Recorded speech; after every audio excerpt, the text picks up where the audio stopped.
দর্শক একটু আগে খুকুর ব্লগে আপনারা দেখতেই পেয়েছেন খুকু কেমন কাঁদছে, এবং এখনো কেঁদেই চলেছে, ওকে কোনোভাবে থামানো যাচ্ছে না। আমি কি উপায় থামাবো বুঝতে পারছি না। মেয়ের কষ্টেতে আমার খুব, যখন মেয়ে আমাকে বলে মা আমাকে দুটো এসে ভাত খাইয়ে দাও, তুমি চলে আসো না, তখন মার কতটা কষ্ট হয় তুমি সেটা কি করে বুঝবে? ও তার বলতে চাইছিস আমি যে তোকে ছাড়ি না তাই জন্য তুই বলতে চাইছিস? না, মেয়ে এখানে আসলে তো খাইয়ে দিই, ওখানে গেলেও খাইয়ে দিই। বলছে ও তুমি চলে আসো না মা, এখানে থাকো, এখানে এসে আমাকে খাইয়ে দেবে 3 বেলা। আমি বলি আমি তো লোকের বাড়িতে কাজ করি বাবা, আমি কি করে তোকে খাইয়ে দেবো বল? না তুমি আসো না, মেয়ে তো বিয়ে হয়ে যাচ্ছে কিছুদিন বাদে। হ্যাঁ আমি বলি তখন তোকে কে খাইয়ে দেবে? তখন তুমি খাইয়ে দেবে। আমি বলি সেটা কি সম্ভব বল? কিন্তু একার কথা শোনে, তখনই আমার আরো বেশি কষ্ট আর খুব কাটা পেয়ে যায় যখন এই কথাগুলো বলে। আর বুঝলাম, সেই কথাগুলো এখন শুধু ভাবছি আর কান্না পাচ্ছে আমার। আর দর্শকদের বল কারণটা। কারণটা হচ্ছে আমার মেয়ে পাস করেছে উচ্চ মাধ্যমিকে। তুই কতদূর পড়েছিস?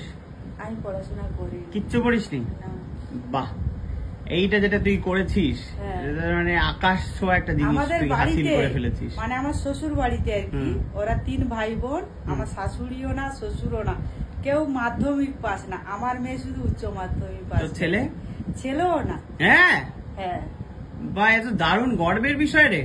আমার মেয়ে মানে এই যে পড়াশোনা করছে, কত লড়াই করে, ঘরে তো মানে লাথি ঝাঁটা অপমান খেয়ে না খেয়ে দিয়ে স্কুলে যাচ্ছে, পড়তে যাচ্ছে, ঝড়। কে অপমান করছে? যাই হোক সেটা নাই বা বললি, সেটা তো লোক আছে, না বললে নয়, ওগুলো বাদ দাও। কিন্তু এই যে মানে এইসব সবকিছু যে করে আজকে যে এই জায়গায় গেছে, এইটা কি কম গর্বের কথা তুমি বলো? তাও বলছে মা আমি আবার কলেজে পড়তে চাই। আমি বলি আচ্ছা ঠিক আছে, রেজাল্টটা নিয়ে আয়, তারপরে দেখা যাচ্ছে। রেজাল্ট এনেছে? রেজাল্ট এখন দেয়নি, এখন স্কুলে গিয়ে রেজাল্টটা নিয়ে আসবে। এই বিকেল বেলায়?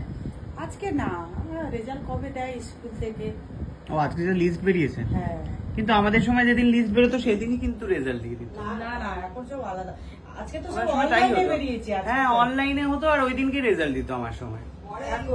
এখন সব এতে দেয়, স্কুল থেকে গিয়ে অ্যাডমিট কার্ডটা সব দেবে না, এই যে উচ্চ মাধ্যমিকে অ্যাডমিট কার্ড, এটা সব থেকে ভালো নাম্বার কিসে পেয়েছে জানিস? কি জিজ্ঞেস করেছিস?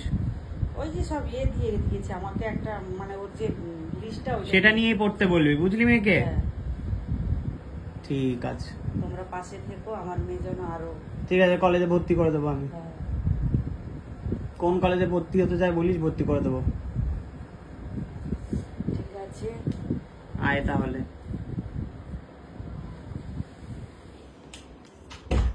খুকুর মেয়ে কলেজে ভর্তি হয়ে গেল, বাহ।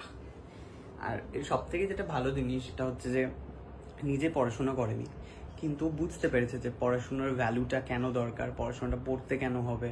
ওর মেয়েও সেটা বুঝতে পেরেছে। দিস ইজ ভেরি নাইস যে অ্যাটলিস্ট ওরা পড়েছে। তো যাই হোক, থ্যাংক ইউ সো মাচ ব্লগটা দেখার জন্য।